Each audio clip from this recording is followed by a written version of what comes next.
Hello YouTube, Marielle here. Today I would like to talk about glaring mistakes I made as a wife married to a narcissistic husband and while co-parenting with a narcissistic partner. Um, Here are some of the things that I can think of. One is that I didn't nag. I refused to nag my husband.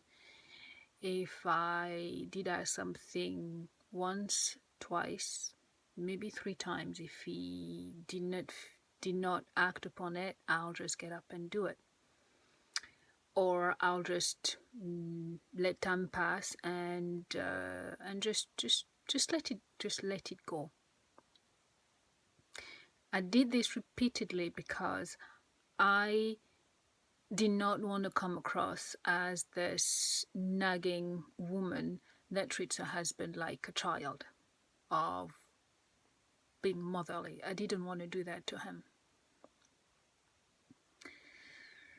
Whenever there were problems I could see, I never demanded answers because I did not want to come across as bitchy.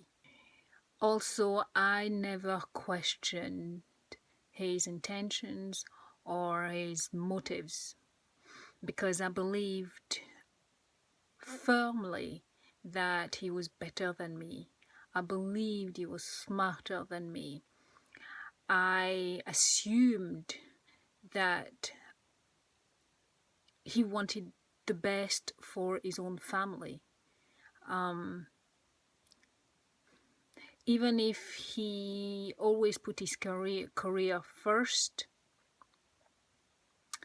I assumed and believed that despite that, it is a given that he would care for us and wants the best for us as a whole, as a group of four that we formed. Also, I didn't want him to feel bad, so I never confronted his poor choices. I did what most people say and recommend these days. You are the only person you can change. You cannot control others, so you concentrate on yourself. You change yourself. You have only the power to change you. Therefore, you work on yourself. And even before I was aware of people talking, using those kind of quotes, this to me is ingrained in me. I've never been interested in convincing other people, in forcing other people to change, or to force my opinion down the throat of other people. This is not who I am. This is not what I do. It's just my way of understanding life and functioning is that everybody are entitled to their opinion, and everybody has their own level of understanding, and everybody does what they need to do for themselves whenever they're good and ready. And most of us do need that space to be respected. So I always made sure it was important to me to give that space and respect that space for my husband as an individual. And again, for me, it's always been a case of, as long as I can do it, why should I make a big fuss? He makes, he has a good salary. We have a very nice existence. So if he didn't want to repair something, or if he doesn't want to help with something, I have credit cards, so I just got on and did what needed to be done. So I will not have to drag him down and fight with him and demand and command, and it's just not who I am. It was important to me, I suppose to a certain extent, to prove to him that I was a nice person, a thoughtful wife, that I did not want to come across as clingy, demanding, and an emotionally needy wife. And that was a mistake. It's a certain way of behaving that would have functioned and probably been possibly good in a normal relationship with a normal kind of person, but definitely not conducive to a healthy relationship when you are with the narcissist. Now, as the other mistakes I made while raising my children with my narcissistic husband as a co-parent, here they are. For me personally, I try to raise my children to be self-sufficient, emotionally independent, to be organized, and to respect themselves and others. I felt it was important during my children's formative years to guide and correct and explain when necessary, when appropriate, without trying to bog them down or make them feel too bad or to be constantly on their case, but certainly to take whenever the opportunity arises to interject, to try to make them see things a little bit differently. Well, if you had done that way, or when you do that kind of thing, well, just be aware that might make the other person feel like that, or this kind of gesture or this kind of thing can cause you down the line to create so and so, and those things you end up having to work. Nah. I'm sure you understand what I'm trying to say. So all of that, during all of this period, I was unaware that my husband had already begun grooming our children to feel victimized by me. The second phase of his machination was to create situation he knew the children would have a hard time resisting. The children will not be able to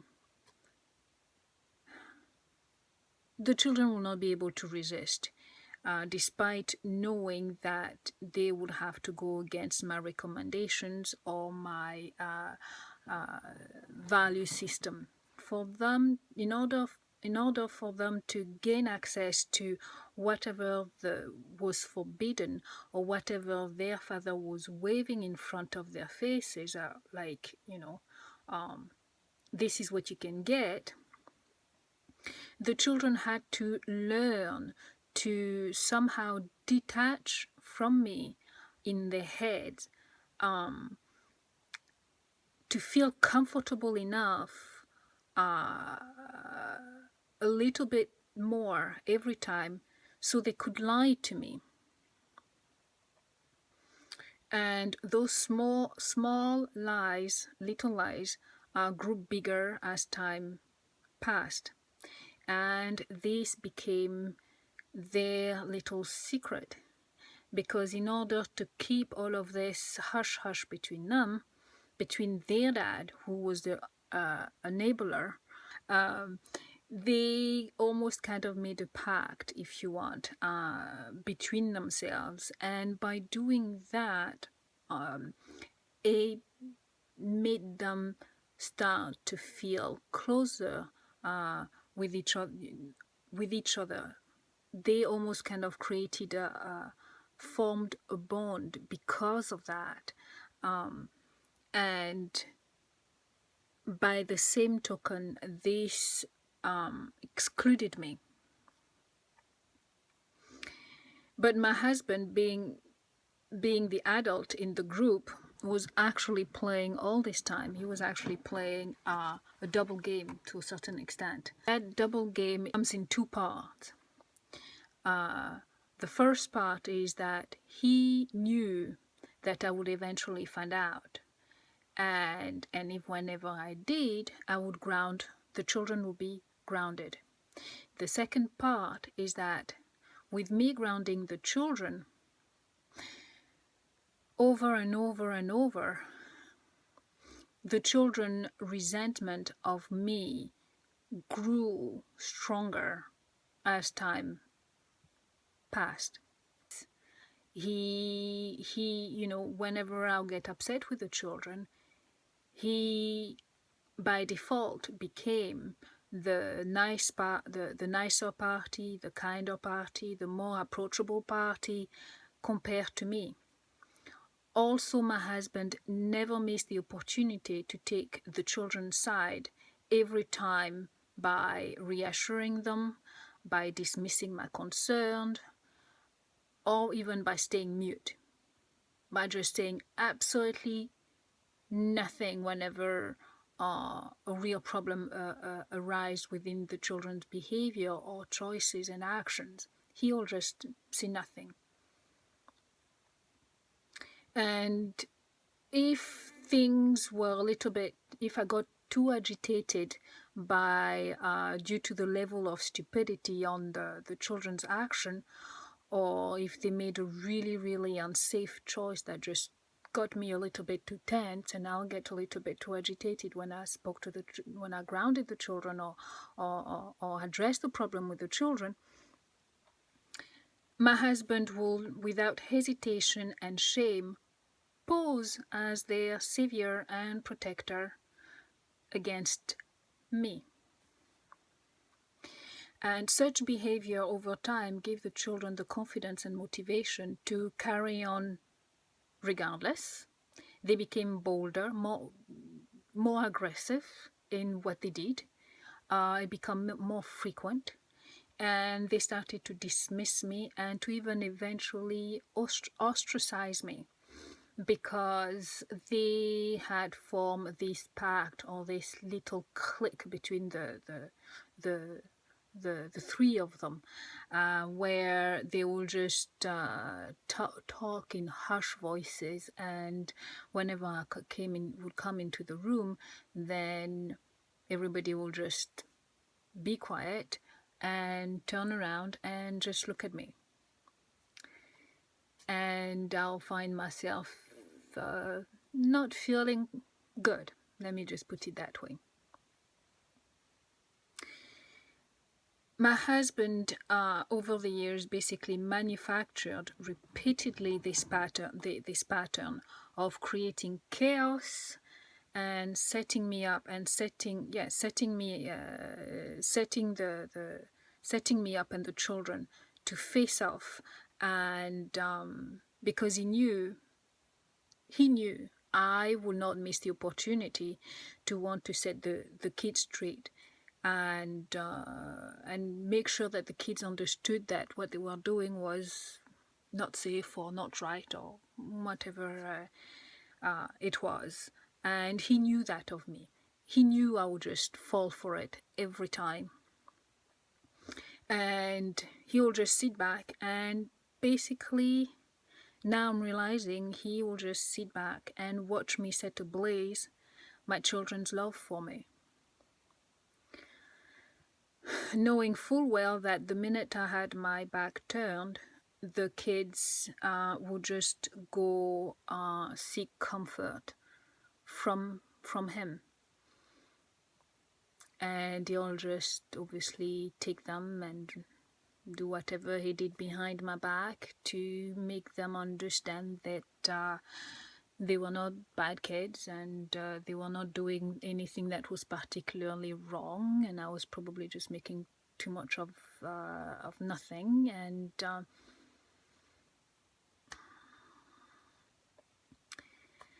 And basically he would just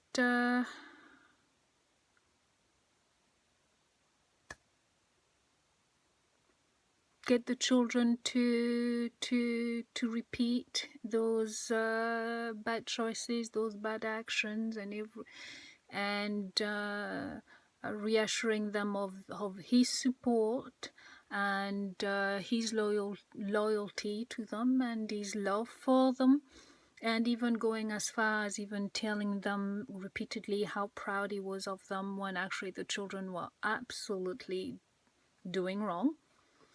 And basically without a single word, a single bad word against me, my husband was totally able to disconnect me from the children, and for the children not to feel good about me, and to feel very wary of me, and guarded against me, and eventually just not to recognize me as not just their mother, but their guardian, and somebody who really wants the best for them. And it's only now that I'm able to connect the dot. But unfortunately for me, it's already too late. It's too late for me, and it's too late for my children. I realize also that there isn't a single positive attribute about who I am, what I stand for, or my ability to solve or resolve problems, or even endure. There isn't a single good thing about me that my husband hasn't used against me.